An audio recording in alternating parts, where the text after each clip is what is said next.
今回は中国の内モンゴル自治区にあるフルンボイル市の満州里という町へ行きます。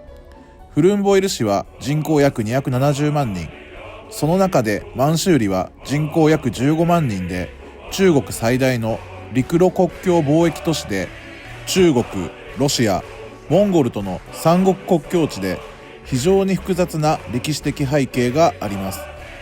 主として生活する人々は中国少数派民族の一つ、モンゴル族の方たちなのですが、隣接するロシアの町ザバイカリスクから極東ロシア人たちも商売や観光で多く訪れており、日本人が想像する一般的な中国の町とはかけ離れています。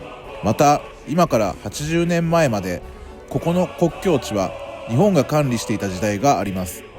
当時の日本は南満州鉄道の利権を保有しており、満州里はアジアとヨーロッパ、中東をつなぐシルクロードの重要な拠点、交通の要衝として大切な場所だったため、日本軍はこの利権を保持し続けました。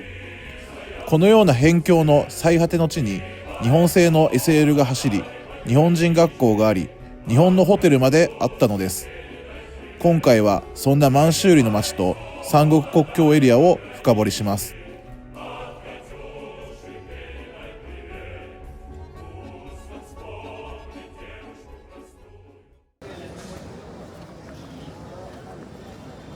今回はマレーシアの首都クアラルンプールから中国の北京まで移動し、そこで乗り継ぎをして満州里へ向かいます。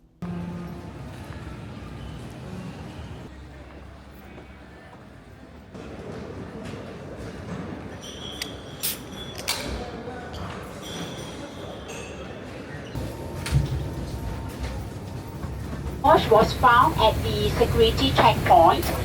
Will the As we come to the cabin for our final safety checks, join us as we count down for takeoff. 3, 2, 1, jump! Put yourself away!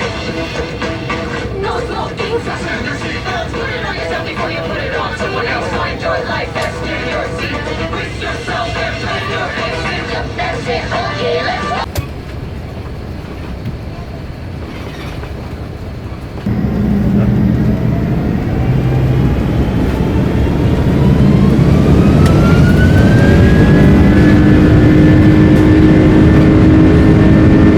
北京まではおよそ6時間。機内食は最初に軽食が出て、到着前に朝ごはんが出ました。たまたま運が良くて、私の席の近くがガラガラで4席1列を使えたので、非常に楽に移動ができました。それでも深夜便の移動はきついですね。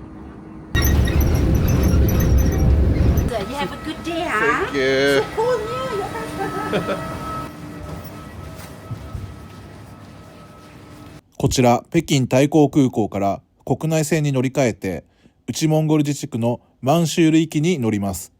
乗り継ぎまで6時間ほどあるので、カフェで時間を潰します。ここからですよね。めちゃくちゃ寒いんですよ、内モンゴル自治区あったかいところからね、もう極寒の地にまた行くんで、それがちょっと気が重いんですけど、あとこの何にもやることのない5、6時間の待機時間がしんどいですね。眠いしね。それでは今からチェックインして、満州里市へ行きます。フライトまでまだ時間に余裕があったので、北京タイ航空港といえばプライオリティパスでマッサージができることが有名なので、今から受けに行きます。ここです、はい、ということで30分のフットマッサージを受けることにしました。最高です。絶対飯よりこっちの方がいいな。飛行機に乗る前にマッサージを受けれるのは最高です。下手にラウンジで微妙な飯を食べるより全然こっちの方が良い気がします。はい、ここですね。JD5961 便満州里行きましょう。それでは人生初のモンゴル自治区へ行きます。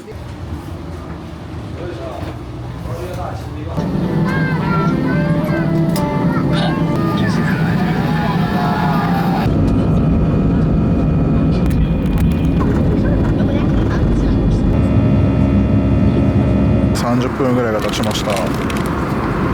なんだろう、チャイニーズミートパイって書いてありますね。一口食べてみましたけど、まあ肉まんのパンバージョンみたいな感じですね。でやっぱり八角の味がちょっとします。北京とか上海は八角の食べ物が多い気がするな。はい、ちょっと苦手です。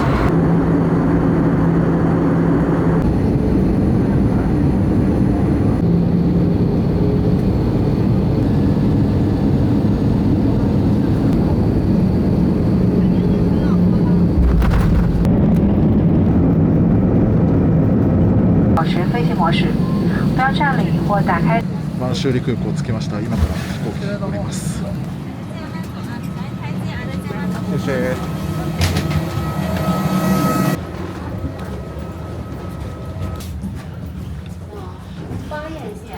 この景色はすごいね。ほぼロシアということで空港外出ましたけど、こんな感じすごいね。もう完全にロシアとかそっちだよね。空港の中すごいんですけど、これすごいね。満州里の空港こんな感じなんだ。すげえな。とりあえずですね、今からホテルに向かいます。この空港超ちっちゃいんで、またここからね飛行機乗る予定入ってるんで、その時にちょっといろいろ見てみましょう。一応ねお店とかもありますけど、はい、じゃあとりあえずタクシーを拾っていきましょう。外がねすごい寒そう。この前塩喫行きましたけど、吉林省のその日じゃなさそう。こっちの方が多分寒いな。マイナス20度ぐらいあるんじゃないかな。あれだ、空港出てすぐマンモスだ。この辺見つかるんじゃない？永久凍土とかあって、多分永久凍土があるようなこと聞いたな。すごいな。これ空港です。ソ連感すごいある。こんなにソ連のロシアな感じがあるとは思わなかった。ちょっと興奮してます。とりあえずタクシーで市内のホテル。やばい、もう手が痛いから寒いわ。やばいやばい、痛い痛い痛い痛い痛い。すごいなこれ。は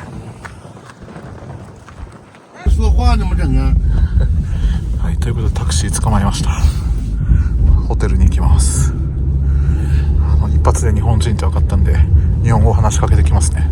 すごいね、やっぱり鉛筆と同じだ。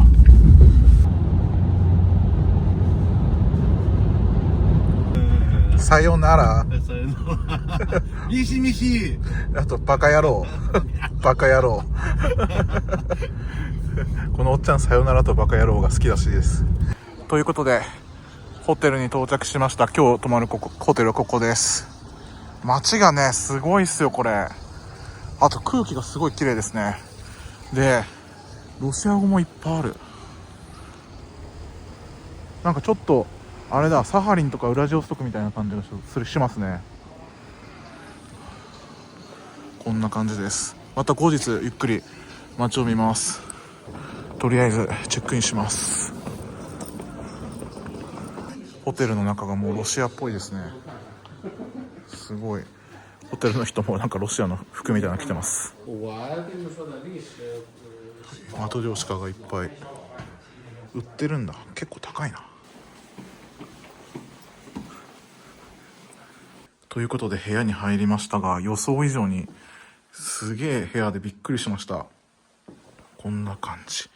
ちゃんとねリビングと寝室分かれてたんですよ。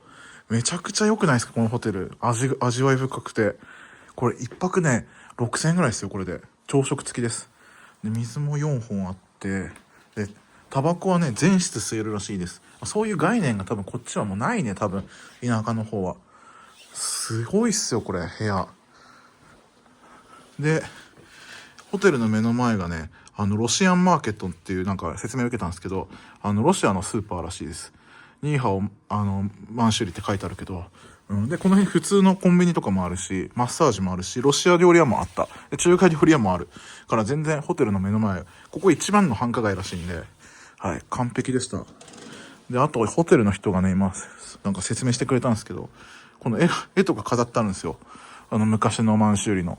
でこのラクダがねちょうどこの通りってここらしいんですよ。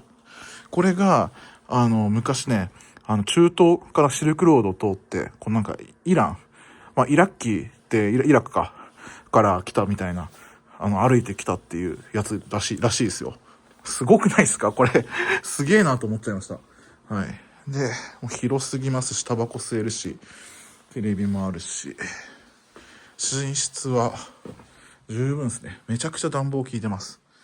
で、あとは、こっちが、綺麗ですね。トイレとバスタブはないんですけど全然いいです。はい、バッチリあります。ちゃんとクロークもありますんで、お湯もあるし、はい、すごいな。大満足です。まあこのチャンネルではね、なかなか普通の日本人の観光客の人が行かないような場所とかをこう深掘りする感じで最近攻めてますけども、はい、その中の一つでね、内モンゴル自治区に来れて面白かったです。それで私が今泊まってるホテルはこれです。満州里ホテル、満州里飯店っていうホテルですね。ここが一番栄えてるとこで、また後日しっかり見ようと思いますが、ロシアのねスーパーとかあるんですよ。もうロシア語の曲が流れてる。もうロシア語ですからね、これもね。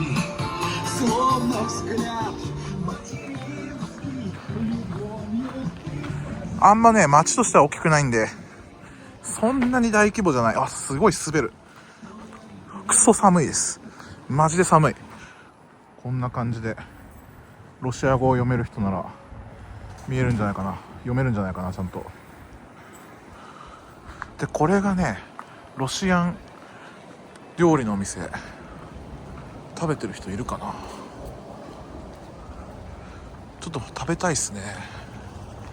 マッサージとかも一応ありますけど、どういうマッサージなんだろうな。いっぱいロシア人がいるわ。ここそうだ。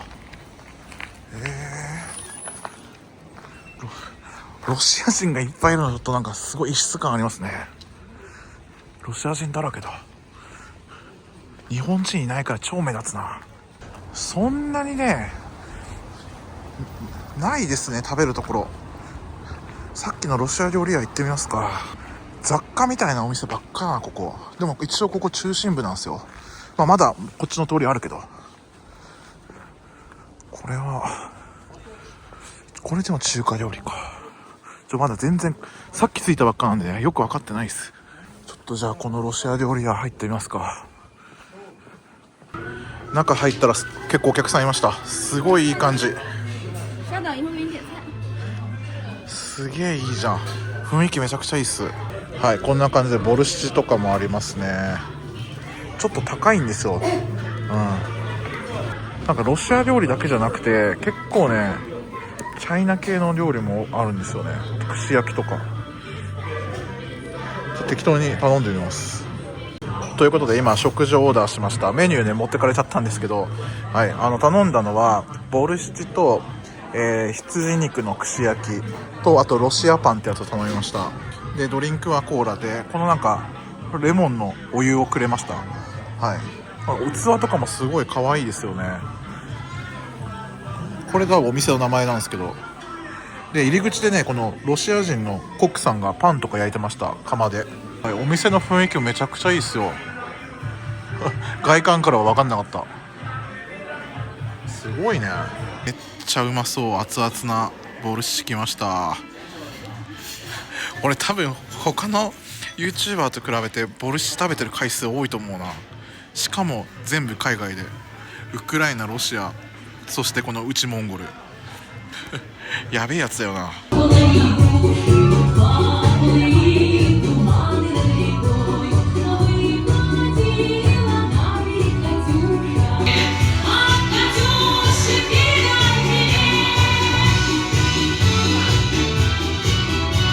すごい綺麗な民族衣装を着たお姉さんがやってくれます。なんかヤンコチみたいなやつです。羊肉。おー、すごいね、上等ですね。で注文したパン、うわー超うまそう。すげえいいね。この寒いところだからスープが温まるわ。熱々。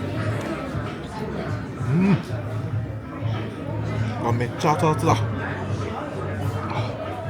うめえ、めちゃくちゃうまい。忖度なしで超うまいです。やっぱいいね、ロシア料理。あ、そうか、ボルシチをロシア料理って言うと怒る人がいるわウクライナ料理ですよね、発祥が。でもちょっとこのボルシチニンニクが効いてるな。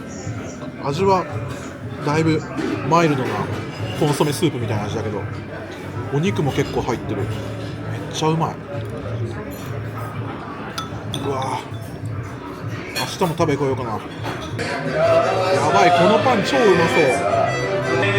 中からすごいとろけるチーズがブワーって出てきた。しかも注文があってから焼いてます。いただきます。め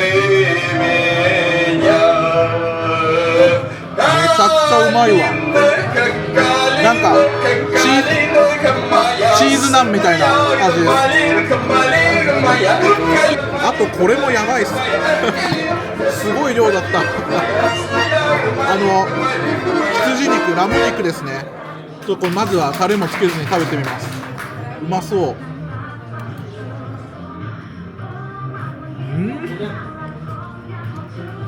めっちゃうまい。すごいね、これ臭みも全くなく、ここ最近食べたラム肉で一番うまいかも。なんかね、このタルタルみたいな、なんだろうね、このソースをかけて食べたら美味しいよって言ってくれたんですけど、いただきます。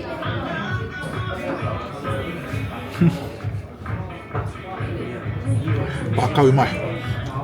なんだこれ。これもロシア料理って言ってましたね。ちょっとわかんないんですけど、まあでもラム肉食べますからね、結構モンゴルの人たちも。あとダンスしてた多分ロシア人の女の子、かわいい。めちゃくちゃかわいい。こんな田舎でこのレベルなんだ。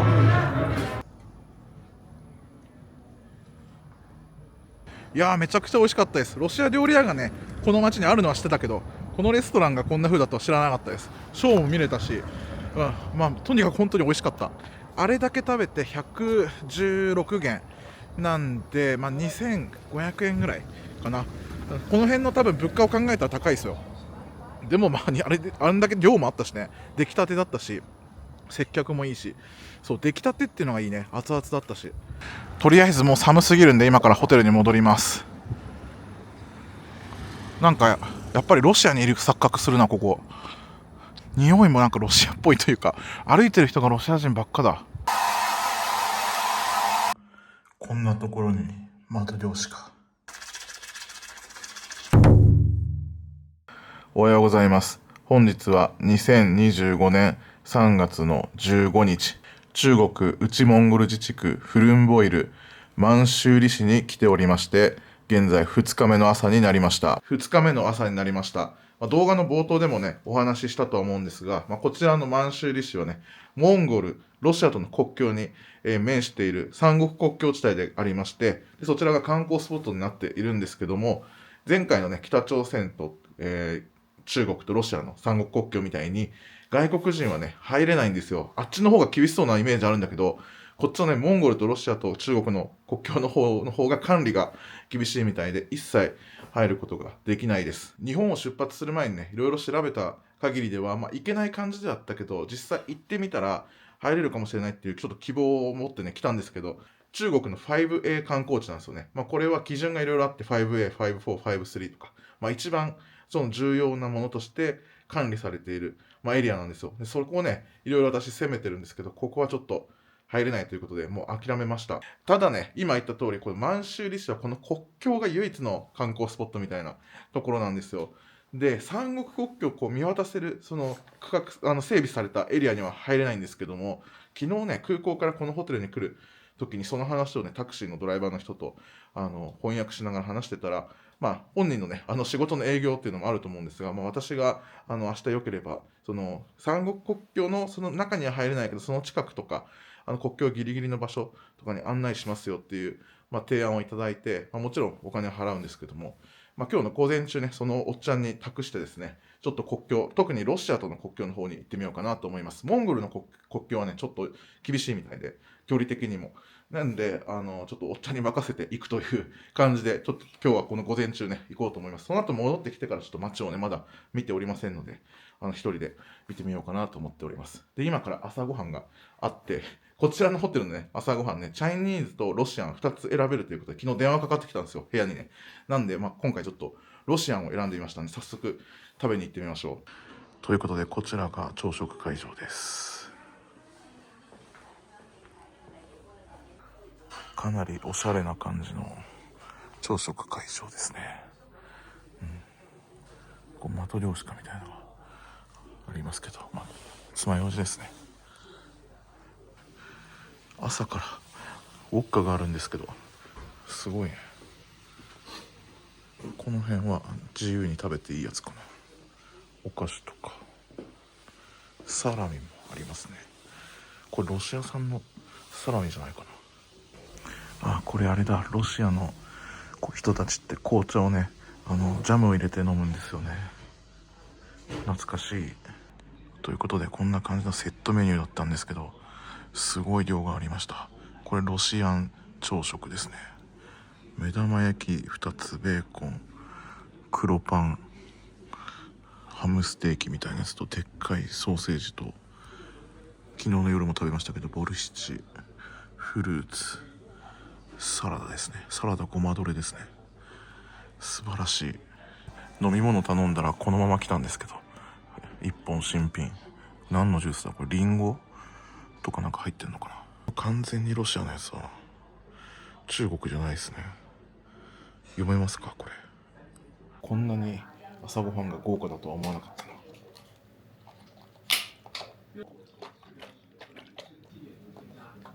何のジュースなんだろう。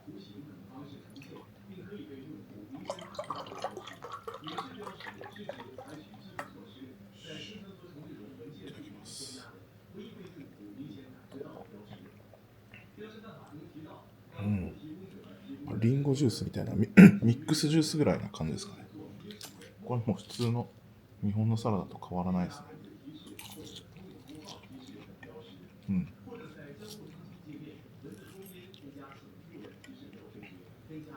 すげえでけえなこれ。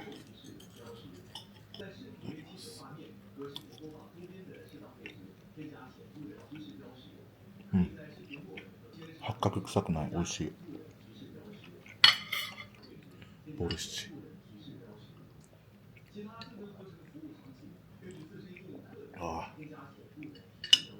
美味しいです。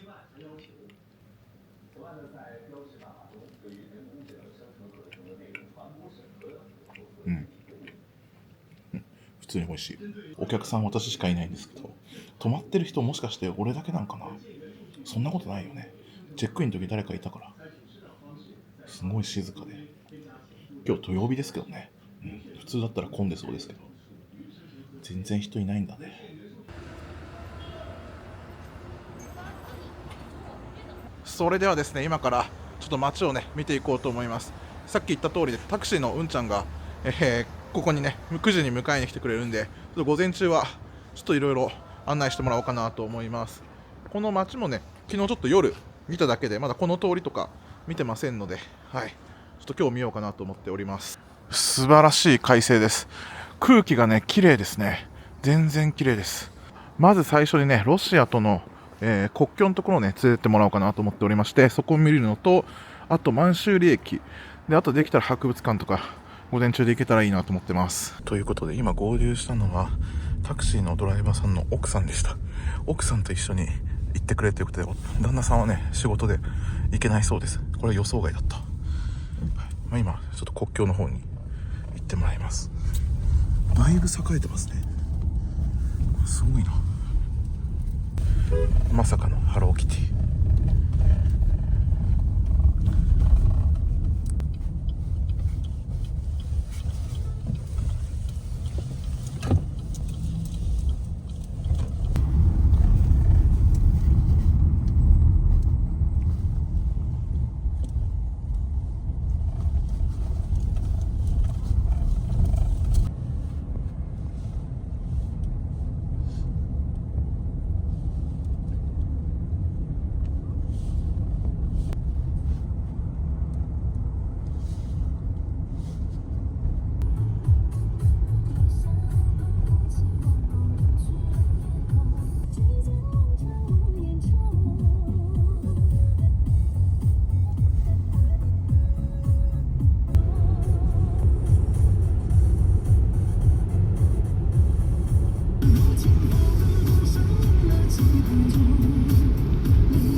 それでですね、こちらがロシアとの国境の場所になりまして、全然人いないんですけど、この柵の向こうがね、もうロシアです。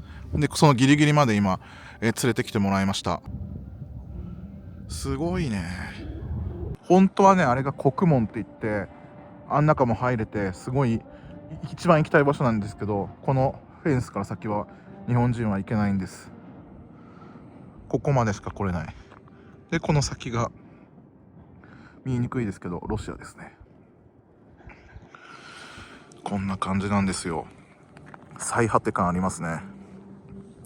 で、今からちょっとまだわかんないんですけど、あのタワー行けるかちょっとね聞いてみようと思います。一応ここはね、外国人が入れるギリギリの場所で、あのタワーにはね、俺登れないと思ってたんですけど、登れるかもしれないみたいなんで、今ドライバーの奥さんに聞いてもらおうと思っております。で、この真裏がもうロシアですね。はい、あの柵の裏が、そこまでは一応ここまでは来れるんですよ。ただこの奥の、入場券がいるエリアは外国人は一切入っちゃダメっていうことに今なってるんですよね。もうずっとそうなってるみたいです。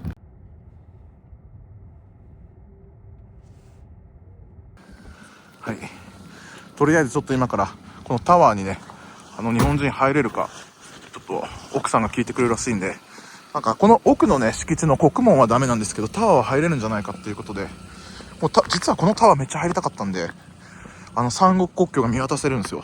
それだったらそれでいいっすね。俺もうなんか諦めて、あれ国境ですからね。これ国境ですよ、国境。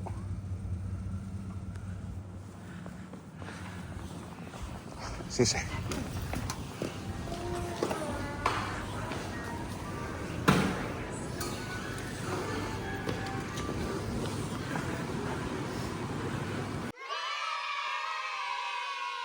ということで良かったです。ドライバーの奥さんに助けられました。外国人が入れないと思われてたこのタワーに入れることになりました。ただこのタワーしか入れないです。国境のエリアには行けないんですけど、行ってきます。よっしゃー、めちゃ嬉しい。今から行きます。保安検査受けました。お、すげえ、まさかの入れるとは。ということで専用のエレベーターで行きます。エレベーターガールの方がいます。俺一人のために、監視されてるのかもしれないけど、すごい速さですね。はい、エレベーター三菱ですよ。滑らかです。うわー、来ました。すげえ。待って、やべえや。めちゃくちゃ興奮する。わあ、一番見たかった景色がすごいですよ。これ見えます？本当はこの国門に行きたかったんですけど、行けなかったんですよ。ただあそこ境目にですね、左側がモンゴル、右側がサワイカリスクという、これロシアの町になります。これ全部ロシアですよ、こっち側。すごくないですか？で、この手前、ここまで中国なんですよ。すげえ、ザ三国国境。こんだけ綺麗にね、こう分かりやすく三国になってるのはめちゃくちゃ興奮する。やべえ超テンション上がってます。いやー、もうこのためにね、満州里に来たようなもんです。本当はここね、さっきも言ったけど下のところも全部案内されてね、これですよ。ここから先にこう行けるんですよ。それがねちょっと厳しいっていうのが残念だったんですけど、一応あそこはさっき、ここですね、ここはさっき写真撮ったりしたんですけど、そうあそこもすごいんですよ。ここでフェンスの奥はもうロシアなんで、そうほんとこのラインですね。あとモンゴル側がこっちです。モンゴル側は何にも間違いないです。ただね、こっからモンゴルに出国ができるんですよ、日本人は。多分この辺イミグレーションだと思いますけど、すごくないですかロシアも一応ビザがあれば行けますから行けるんですけど、ここはまさしくねシルクロードの場所なんですよ。で、この線路があるじゃないですか。ちょうど今貨物列車通ってるわ。こんな感じでちょうど見れたね。すっごい長さですよ。これはロシアから、中国の方に入ってきてますよね。この線路はあっちですね、ロシアの方向に行くと、モスクワまで行きます。でこっち側ね、自分の今、貨物列車の進行方向の方に行くと最終的に中東まで行きます。そこまでつながってるらしいんですよね。なんでめちゃくちゃロマンがあります。中国で作ったものをね、中東に列車で行けるんですよ、陸路で。すごいですよね。まあロシアはねシベリア鉄道あるからあれかもしれませんが、感動しません？本当にね、地図で見るような世界で、この一直線のこのフェンスありますよね。ここ今画面上だと左側中国で、こっち側全部モンゴルですから、そう考えるとロシアの方がまだ人がいて、こんだけ街なんでサバイカリスク行ってみたいですね。それで補足なのですが、先ほどの展望台で、上空から見た国門っていうのが、今この写真で、アップして出してますが、この先にロシアとのね国境がありまして、こんな感じで門の下をくぐって行くことになります。で、ロシア側に入ると、線路の規格が違いますので、台車の交換っていう作業をね、こちらで行うみたいです。で、このエリアですね、入場料がかかる制限エリアというか、観光するエリアなんですが、今言った通り外国人は入れないんですが、入れた場合ですね、そこに1台の SL が置いてあります。蒸気機関車なんですが、それが日本製の蒸気機関車で南満州鉄道時代に使われていたものなんですよ。それが見たかったんですけども、今回見れなかったんですが、情報として今ここでお話しさせていただきます。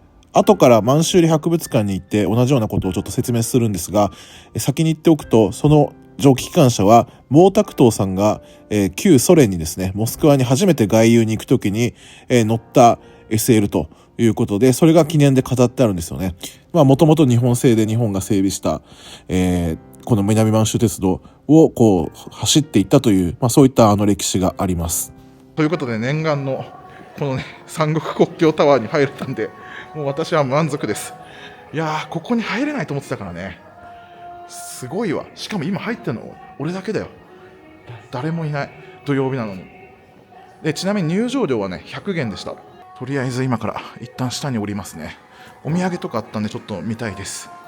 それでは降ります。またさっきと同じお姉さんです。結構可愛いですね。モデルさんみたい。こう必ず出口でお土産屋さんを見る動線になってますね。わあ、すごいね。やっぱウォッカが売ってるんだ。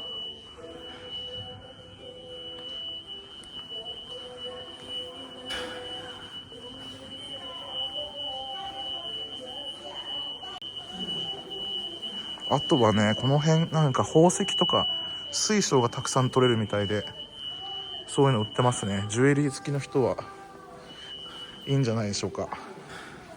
すごい。意外となんかお菓子とかそういうのじゃないですね。これはすごい。こんな大規模なマトリョーシカ見たことない。ここまでありますよ。これすげえな。米粒ぐらいまである。うわー、すげえ。プーチンがつけてる時計だそうです。すごい。喧嘩してるのかなと思ったけど、結構仲良く喋ってる。声がでかいですね。プーチンの時計欲しいな。さすがですね。アデオンカチョコレート売ってます。33元もすんの？すごい高いね。1枚600円以上するわ。あんな100円とかで売ってるのに。あとは女性ものばっかですけど、ウシャンカとか売ってるんで、欲しい人はいいんじゃないでしょうか。別にマネキンが女性なだけで関係ないのか。あとは謎のカバンコーナーですね。特に買うもんはないですよ。やっぱりお酒が好きな人とかね、ロシアワインとかウォッカとか紹興酒とか、紹興酒は中国だけど、マトリョーシカも高いね。ここで買うと5000円ぐらいする。こんだけ売ってるけど、はい、十分です。楽しかった。このために来たようなもんですからね。まさか入れるとは思わなかった。とりあえずこの後ドライバーの奥さんがダサイ湖っていう湖なのかな、そこ行った方がいいよって言ったから連れてってくれることになりました。なんか博物館とか行くよりそっちの方がおすすめって言われたんで、まあ、博物館やめてもいいかなって思ってます。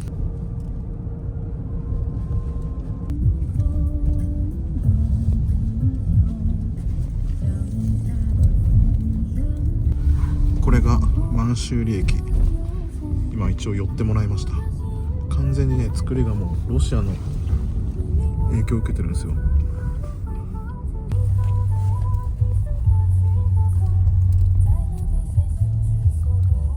それでこちらが満州里駅、マジョリ駅ですね。ちょっとだけ駅の中見てきますか。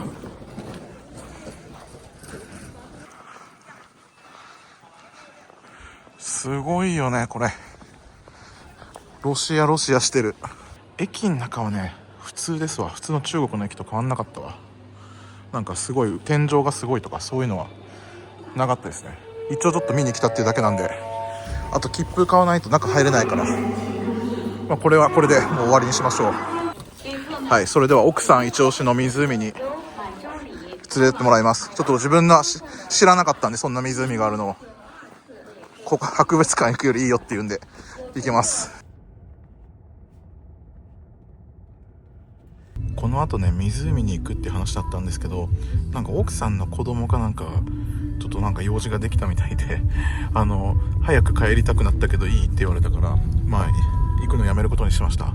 でこれからホテルの近くにですね周恩来が投獄されてた刑務所があるんですけど、そこに行きますかって言われたから、そこだけ見てホテルに戻りましょう。もともと午前中の約束だったんで、ね、この奥さんがいい人ですごい案内してくれるって言ったんですけど、子供のあれならしょうがないですね。全然問題ないです。逆にありがたいんで助かってます。これが今この壁が刑務所だった場所で入って見学できるらしいんですけど、行ってきましょうか。それでは中に入ってきましょう。営業時間こんな感じです。すごい。ここね無料なんですよ。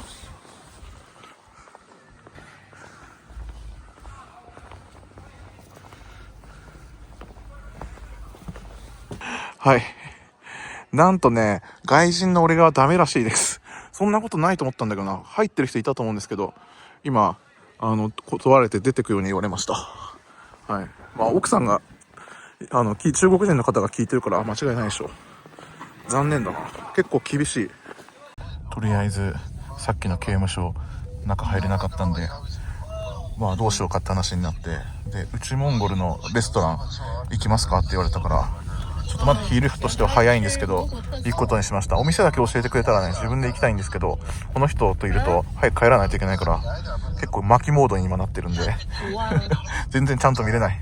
結局今ねなんかレストランに行くっていう話だったけどスーパーで買うみたいな、なんかちょっとよくわかんない感じになってるんで、まあGoogle 翻訳もね精度が高くなくて、横の奥さんもちょっとわかんなくなってるんで、もうちょっと諦めて一回ホテルに戻りますわ。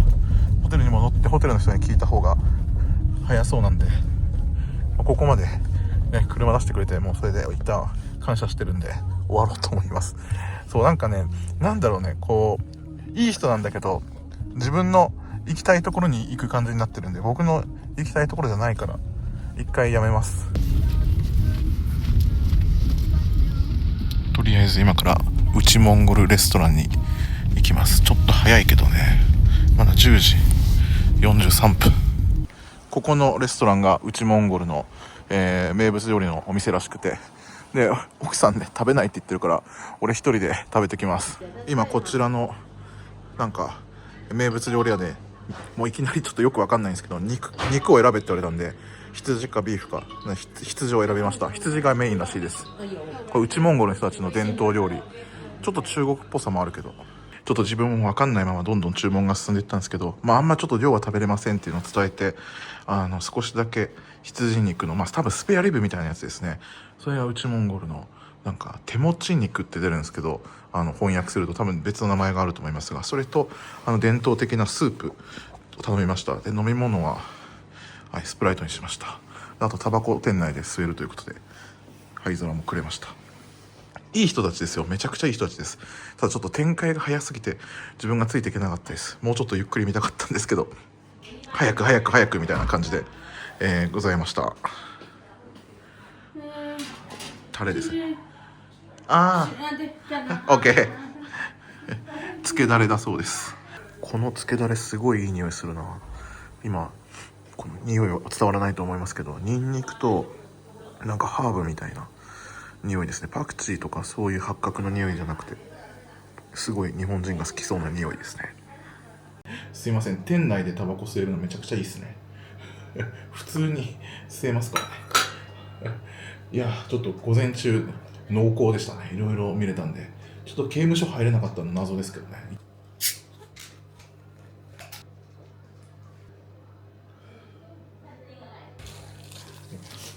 これあれです、日本から持ってきてる新幹線のグリーン車に乗るとくれるおしぼり。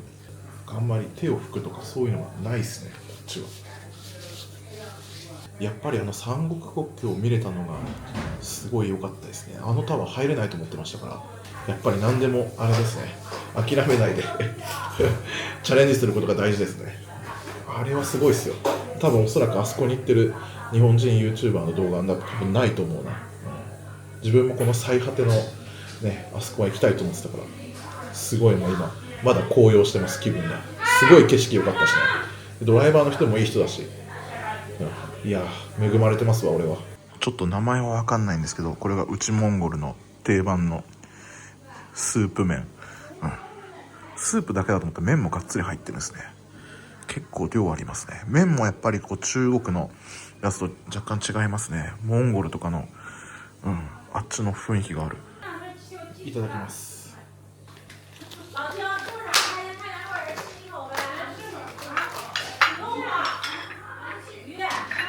じゃあスープいただきます。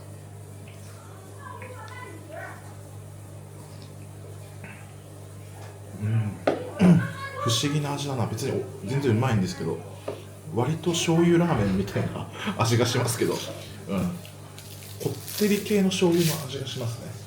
でも日本人が好きそうな味。ただパクチーが今乗ってるからすごいパクチーの匂いがしますけど、スープがほぼないですね。麺ばっかですね。なんていう料理かわからないんですけどすいません、ちゃんと調べてなくて。いただきます。こんな感じですね。たっぷりです。汁は結構こんな醤油味っぽい。パクチーが合いますわ。ということで来ました。焼くかと思ったけど蒸す感じなんですね。これが手持ち肉、正式名称わかんないですけど、でこのタレをつけて食べる。すごいシンプルですね。それじゃあいただきます。なんかね、手でかぶりつくのもいいんだけど、丁寧にこうナイフで切って食べるみたいですね。はい、こんな感じですね。このタレをつけて、このタレがすごいうまそう。いただきます。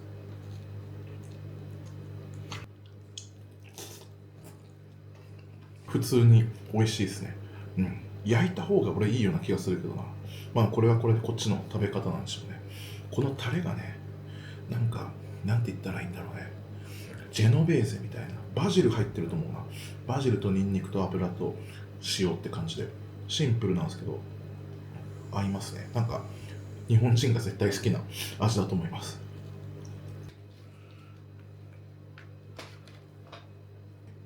いただきます。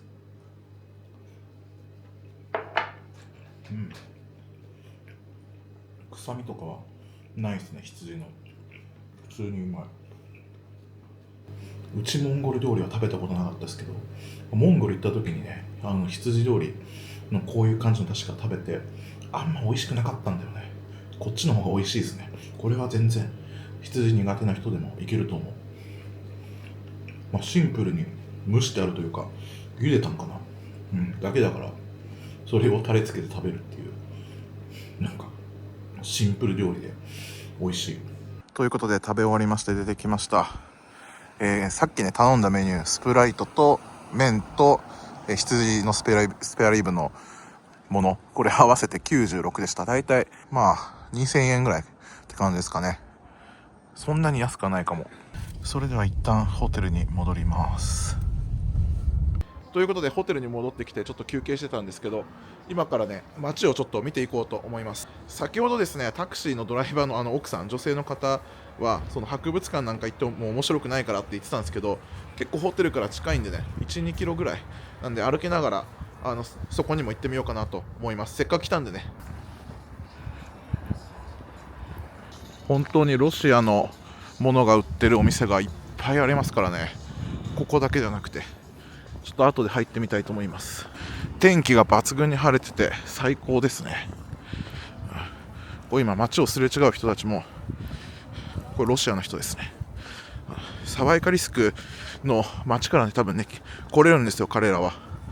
だから土日とかになると買い物しに、多分この満州里が一番この辺で発展してる街なんで、ロシア人が本当多いですね。みんなロシア人ばっかり。あとねマッサージ屋さんも結構多いんで、どっかのタイミングで今日1回ぐらい受けたいな。見えますかね、こういうこの黄色っぽいような建物が多分ロシア式の建物ですね。内モンゴル自治区なんですけど、このエリアはもうほぼロシアの影響ですね。これはあれですね、周恩来の建物っていうか銅像ですね。割とでかいですね。こんな感じ。先ほど車の中でも見ましたけど、これがロシアとの国門の下を通っていく鉄道の線路ですね。今からこの陸橋をちょっと渡って向こう側に行かないといけないんで行くんですけど、ここは綺麗に雪が除雪してある。すごい大きな貨車がいっぱい置いてありますね。あっちが駅ですね。奥のあっち側が駅ですね。すごいね、貨車の数が半端ないです。大規模だ。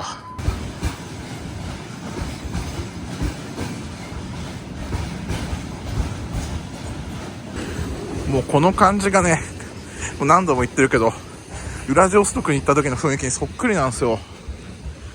すごい面白い。このディーゼル機関車の排ガスのディーゼルの匂いがめちゃくちゃいいですね。すごい編成だな。ホテルの前を出発してから15分20分ぐらい歩きました。まもなくあれですね、博物館ですね。てかさっき来たのは駅なんですけど、駅の目の前ぐらいなんだ。着きました。こちらですね、満州里市博物館。やってんのかな。はい。2時半からか、午後の部は。今ね2時19分ぐらいです。あとちょっとで開きますね。博物館もロシアっぽい建物ですね。色が可愛い。ということで満州里博物館入りました。パスポートだけで入れまして、入場料無料でした。作りが満州の博物館ですね。溥儀の見に行きましたけど、長春でそれに近いですね。なんでここがね満州里っていう名前なのかというと、満州と関係があるんですよ。この満州里博物館では満州里の歴史について様々なものが展示されています。満州里の歴史をざっくりお話しすると、もともとこのエリアはモンゴル族が支配しているエリアで、19世紀末にロシア帝国がシベリア鉄道を建設した際に発展した町で、人口が増え、その後ロシア人が多く住む町でした。しかし1932年から45年まで日本が満州里を統治します。満州国が建国され、南満州鉄道の利権を保有していた日本政府は、ここを日本とソ連、ヨーロッパの物流の拠点として重要視し、町を含めて管理をしていました。そもそもなぜ満州里というのかというと、満州は満州国の満州、里、これは日本語で書くと里ですが、町や入り口という意味だそうで、ここが満州エリアの入り口、ソ連ではなくここからアジアなんだという意味があったと考えられています。その後、敗戦を迎えた日本は1949年に中国にこの満州里を引き渡し、中国の満州里として正式に組み込まれます。しかし、この博物館にも展示がありますが、満州里を救った偉大な指導者として北朝鮮のキム・イルソンが称賛されています。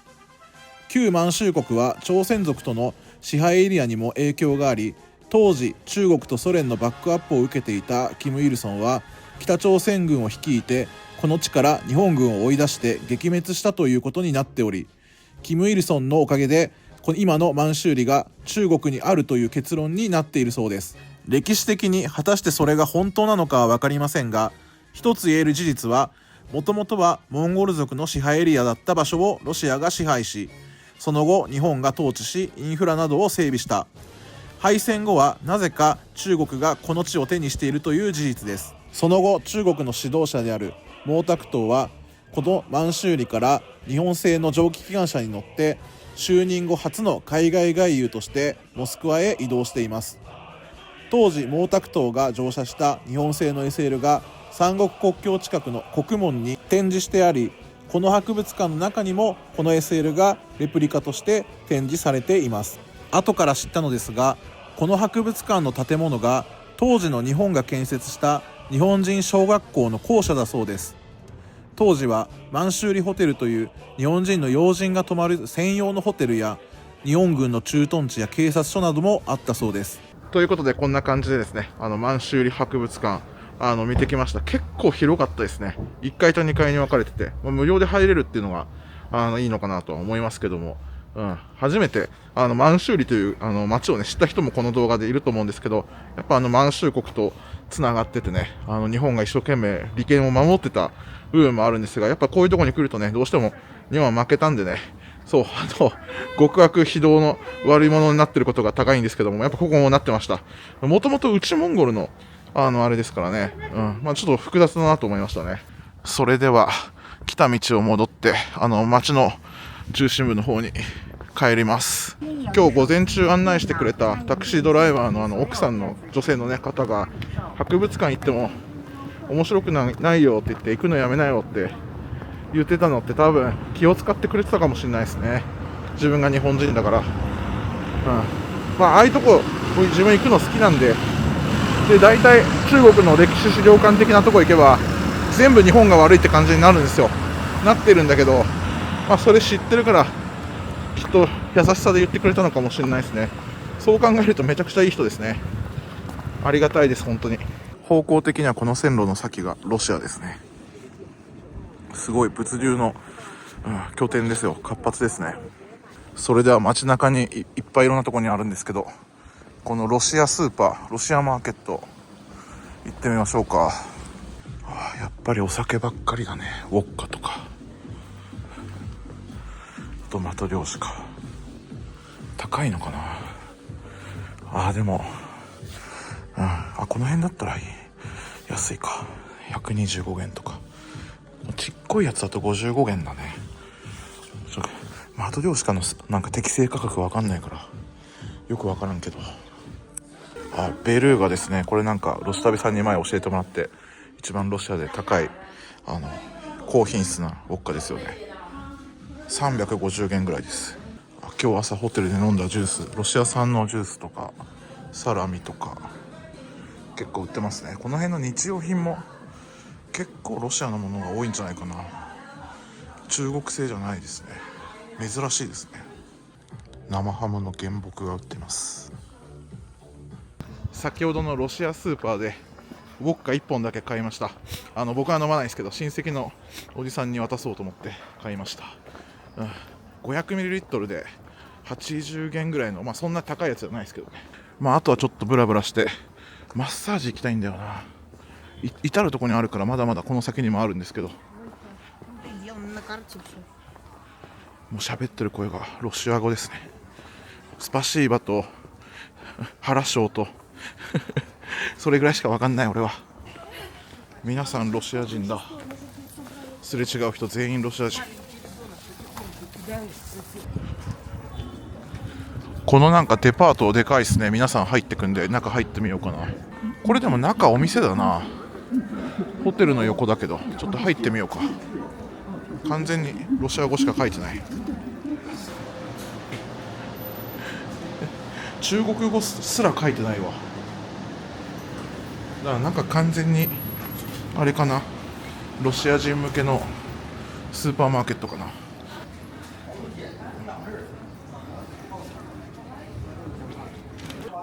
中がロシアとかウクライナのショッピングモールみたいな匂いと、このガラス張りの感じがすごいな。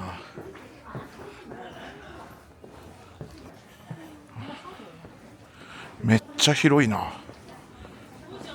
ウシャンカショップ、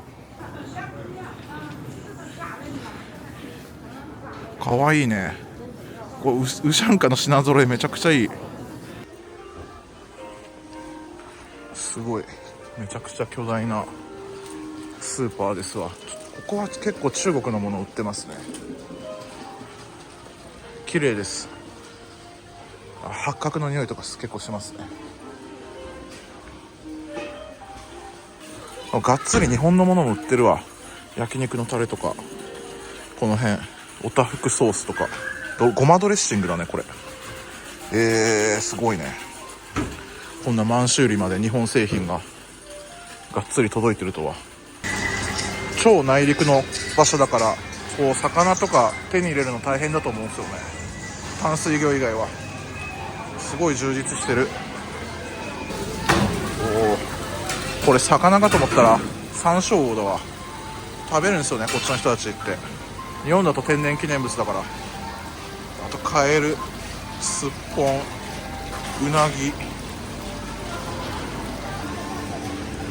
うまそう。日本のお寿司コーナーもありますね。かわいい点心コーナー。この辺は中国料理ですね。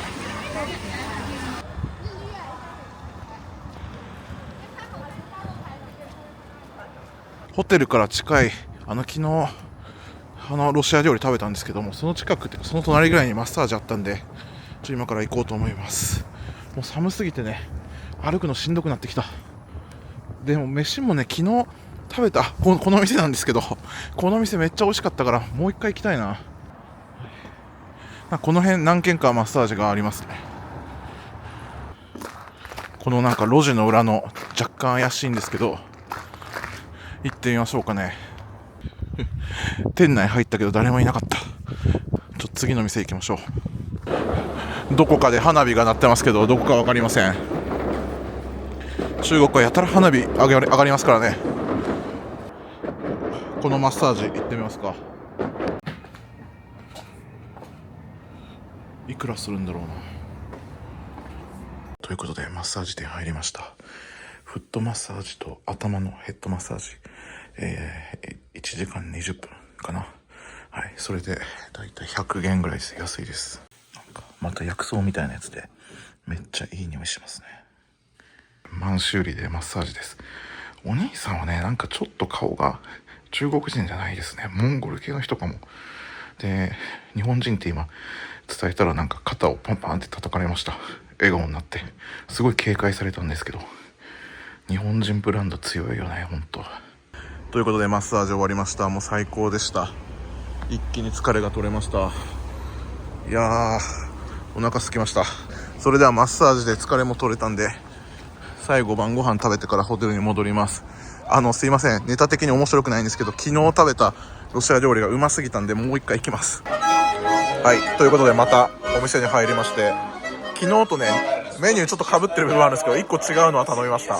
灰包みスープ、ちょっと楽しみにしておいてください。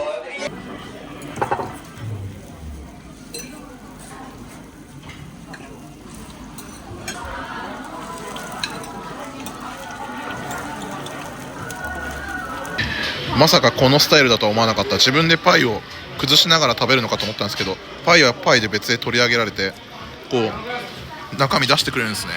これ大丈夫なんかな、煮詰まっちゃわないかなすごいファイヤーしてるわ。これはね、おそらく羊肉だと思いますけど、めちゃくちゃうまいわ。で、味はもう本当に日本で食べるビーフシチューの味です。超美味しい。めっちゃうまい。思ったよりもたくさん入ってますね。お腹いっぱいになりそう。すごい肉の量ですよ。ケチじゃないですよ。まだまだ大量に入ってる中にほぼ肉だ。これは昨日も頼んだやつと全く同じなんですけど、羊肉のソテーしたやつ、これね超うまかった。一番うまかった。ちなみに壺の中のシチュー取り出したらこんだけありました。ほぼほぼお肉で、あとこれもお肉ですけど、あとパンを頼みました。昨日はね普通のチーズパンだったんですけど、今レーズンパンを頼みました。あ、これもチーズ入ってるんだ。単なるレーズンパンかと思ったらこっちにもチーズ入ってるんだ。これはうまいに決まってるわほぼほぼ昨日と一緒の感じになっちゃったけど、いやこれもすごい量だな。これで2000円ぐらいですよ。そう考えると安いよね。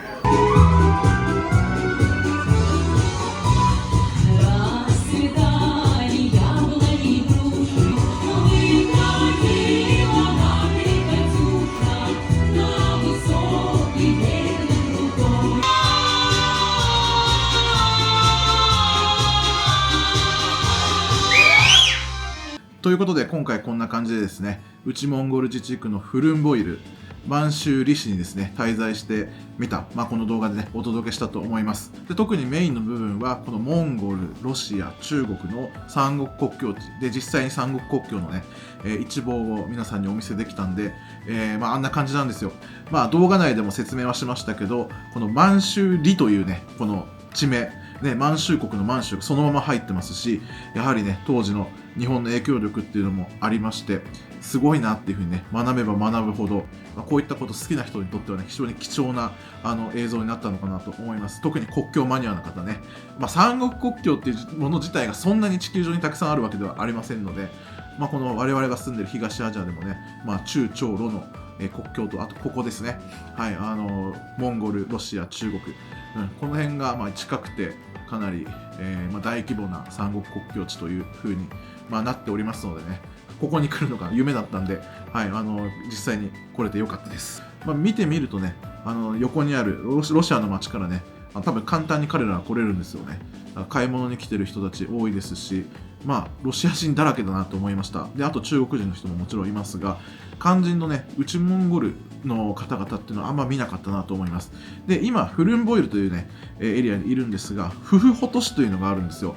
で、フフホト市が一応、モンゴル族の方の、メインの町なので、ここはねもしかしたらそこまでいないのかもしれないんですが、このチャンネルではねなかなか普通の日本人の観光客の人が行かないような場所とかをこう深掘りする感じで最近攻めてますけども、はい、その中の一つでね内モンゴル自治区に来れて面白かったです。今回の動画は一旦ここで区切るんですが、まだね内モンゴル自治区で滞在の動画ありますのでね、引き続き見ていただければと思います。この動画のね感想コメント欄に書いていただいて、高評価とあとチャンネル登録まだの方よろしくお願いします。一旦終わります。ご視聴ありがとうございました。